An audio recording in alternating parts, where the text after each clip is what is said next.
ఇశ్రాయేలూ, నీ పాపము చేత నీవు కూలితివి గనుక నీ దేవుడైన యెహోవా తట్టుకు తిరుగుము.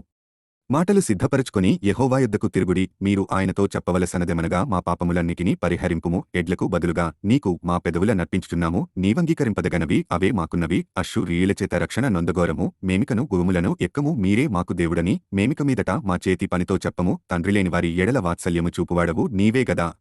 వారు విశ్వాసఘాతకులు కాకుండా నేను వారిని గుణపరచుదును. వారి మీదనున్న నా కోపము చల్లారెను. మనస్ఫూర్తిగా వారిని స్నేహితును చెట్టునకు మంచు ఉన్నట్లు నేనతని కుందును. తామర పుష్పము పెరుగునట్లు అతడు అభివృద్ధి నొందును. లెబానోను పర్వతము దాని వేళ్లు తన్నునట్లు వారు తమ వేళ్లు తన్నుదురు. అతని కొమ్మలు విశాలముగా పెరుగును. ఒలివ చెట్టునకు కలిగినంత సౌందర్యము అతనికి కలుగును. లెబానోనుకున్నంత సువాసన అతనికుండును. అతని నీడ యందు నివసించువారు మరలివత్తురు. ధాన్యమువలె వారు తిరిగి మొలుతురు. ద్రాక్ష చెట్టువలె వారు వికసింతురు. లెబానోను ద్రాక్షరసము వాసనవలె వారు పరిమళింతురు. ఎఫ్రాయిము బొమ్మలతో నాకిక నిమిత్తమేమి? నేనే ఆలకించుచున్నాను. నేనే ఎఫ్రాయిమును గూర్చి విచారణ చేయుచున్నాను.